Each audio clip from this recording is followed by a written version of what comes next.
Interviews often give us an insight into people's minds, their thoughts and beliefs, the inspiration for their work, but sometimes, in retrospect, some interviews can take on a somber quality. I'm your host, James, and these are the top 10 haunting last interviews with celebrities before they disappeared. And we're starting off the list with Bison Dele. Bison Dele, born Brian Carson Williams, was a former NBA player. This interview from 1999 would have been one of his last, if not the last, as he retired right before the start of the 1999-2000 season. The interview is interesting. Bison seems a little off in his own world. I don't necessarily think this has anything to do with his disappearance. For one, everyone has off days. Plus, he wouldn't go missing until 3 years later. In July of 2002, Dele, along with his girlfriend Serena Carlin and skipper Bertrand Saldo, set sail on Dele's catamaran called the Hakuna Matata in the South Pacific. The trio was last heard from in Tahiti in early July. Dele's brother, Miles DeBoard, who was also on the boat, contacted his family from a port in Tahiti, claiming that he had left the boat due to a family dispute. In September of 2002, the Hakuna Matata was found off the coast of Tahiti with only DeBoard on board. DeBoard was later arrested, being the #1 suspect. He provided conflicting stories about what had happened, initially claiming self-defense in a fight with Dele, Serena, and Saldo. Despite extensive searches, the whereabouts of Bison, Serena Carlin, and Bertrand Saldo remain unknown, but it's likely their bodies were dumped overboard somewhere in the Pacific Ocean. If you are enjoying our channel so far, don't forget to leave your comments down below. Let us know your thoughts, suggestions for further videos, and hit that subscribe button as well. Alright, the final Brandon Lee interview.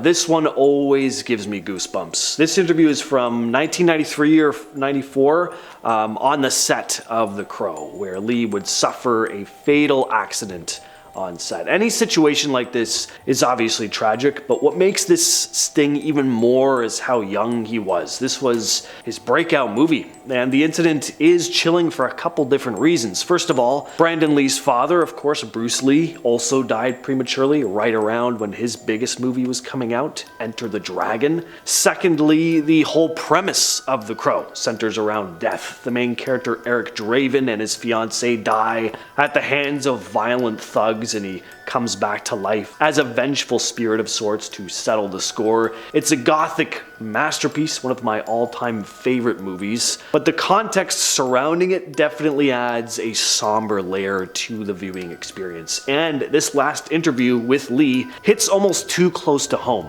At the end of the interview, Lee, talking about the themes of the movie, says, quote, "Because we do not know when we will die, we get to think of life as an inexhaustible well. And yet everything happens only a certain number of times. And a very small number, really. How many more times will you remember a certain afternoon of your childhood? An afternoon that is so deeply a part of your being that you cannot conceive of your life without it. Perhaps 4, 5 more times? Perhaps not even that. How many more times will you watch the full moon rise? Perhaps 20. And yet it all seems limitless." Next on the list is Richie Edwards, guitarist and songwriter for the Welsh rock band Manic Street Preachers. This is the last interview with Edwards in 1995. The interview is a pretty standard musician interview. He talks about his career, the music he's written so far, where he thinks the band is going next. He also talks about how he wants to write the perfect lyric, quote, "A lyric that sums up exactly how I feel about everything, not just how I feel today,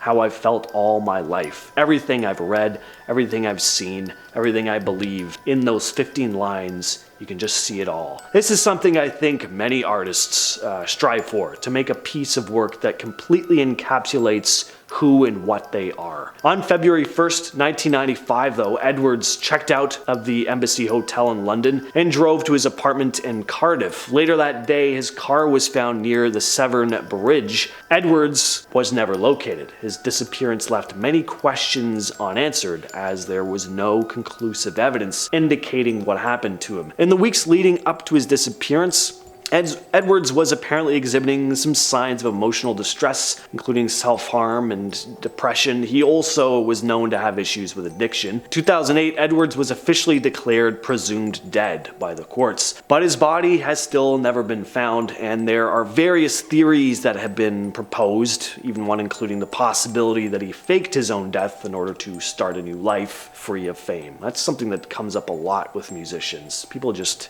don't like accepting that they might actually just be gone. At number 7, we have James Sweet Jimmy Robinson. Robinson was a former boxer, famous for his bout with Muhammad Ali. His last interview was in Sports Illustrated in 1979. He spoke about his friendship with Ali and that he only weighed 158 pounds for his fight, not 178, as was officially listed. After this interview, he was never seen in the public eye again, and nobody knows what happened to him. Died? Did he start a new life under some new alias? Till this day, nobody knows. ESPN sports writer Wright Thompson had apparently spent 6 years trying to track the guy down, but to no avail. He wrote an article about his attempt in 2009. At our number 6 spot, we have Connie Converse. Now, this one is more positive than a lot of the others on this list, as it's pretty likely that she disappeared on purpose to start a new life. Connie Converse was an American singer and songwriter active during the 1950s. She disappeared under mysterious circumstances. In 1974, seemingly feeling unfulfilled and struggling with personal and professional dissatisfaction, Converse left her home in Ann Arbor, Michigan. She wrote letters to friends and family explaining her intention to start a new life and pursue a different path. And after packing her belongings into her Volkswagen Beetle, Converse drove away and was never seen again. She left behind no clues about her destination, and her whereabouts remain unknown. Friends, family, investigators, they all attempted to locate her, but they never did. Her music, which was recorded in the 50s and 60s, gained attention long after her disappearance when it was released in the 2000s. Number 5, Lemmy Kilmister. I do not understand how Lemmy lived to the age he did.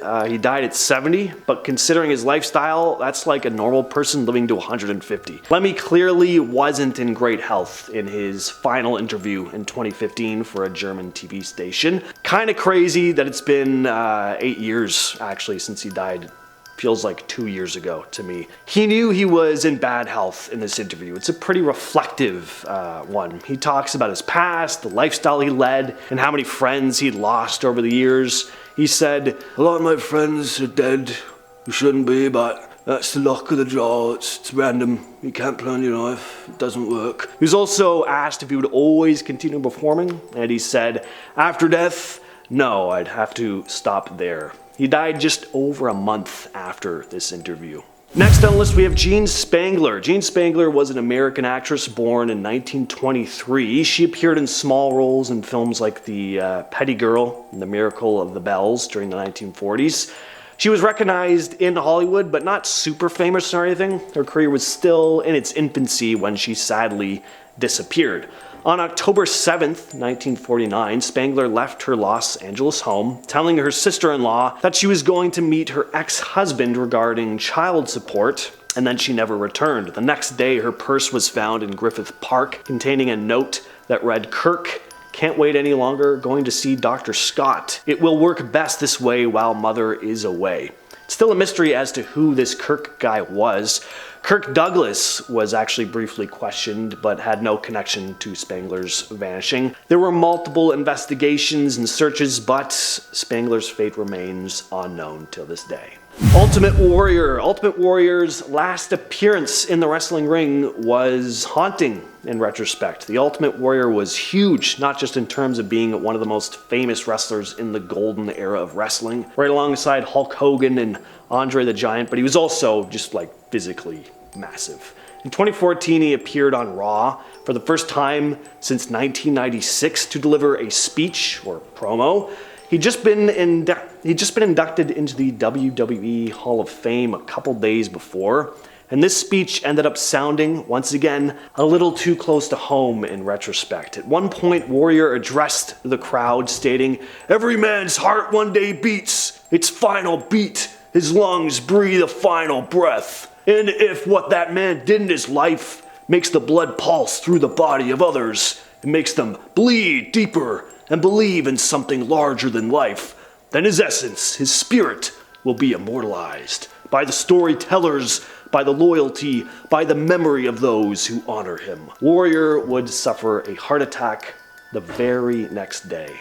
Joe Pichler. Joe Pichler was a former actor known for his roles in many family-oriented movies in the late 90s and early 2000s. He disappeared under mysterious circumstances once again. After leaving the entertainment industry during high school, he planned to return after graduation, but at 18 years old, Pichler went missing on January 5th of 2006 after attending a party with friends. 4 days later, Pichler's Toyota Corolla was discovered. Inside the car was a note in which Pichler expressed his desire to apparently be a better brother, and he requested that his personal effects be given to his younger brother. His cell phone was also found, with the last outgoing call made at 4 a.m. to a friend who had been at the same party. No body was found, but law enforcement authorities leaned towards the theory that Pichler might have taken his own life. Family, though, expressed dissatisfaction with the investigation, claiming that insufficient action was being taken. They pointed out that the police didn't dust Pichler's car for fingerprints, and there was limited effort in searching through his apartment. To this day, Joe Pichler's disappearance remains unsolved. And finally, we have Glenn Miller's final farewell. Glenn Miller was a renowned American band leader and musician during the swing era. He achieved considerable success in the 30s and 40s. His Glenn Miller Orchestra produced numerous hit records, and he became pretty well known in the big band genre. In 1942, during World War II, Miller put his musical career on hold. As a civilian, anyway, he joined the war effort, enlisting in the U.S. Army Air Forces and forming the Glenn Miller Army Air Force Band, entertaining troops and boosting morale with his music. He made one last appearance on the radio, bidding farewell to listeners and announcing his departure into the Army. 2 weeks later, he reported for duty. On December 15th, 1944, while flying from England to France for a series of performances, Miller's plane disappeared over the English Channel. Neither the aircraft nor the occupants were ever found. As for what happened, nobody knows for sure. But there are, of course, various theories, like the possibility of friendly fire or mechanical failure. In 1945, the U.S. Army declared Glenn Miller officially presumed dead. With all that said, I've been your host, James, and I'll catch you, yes, you specifically, in the next video.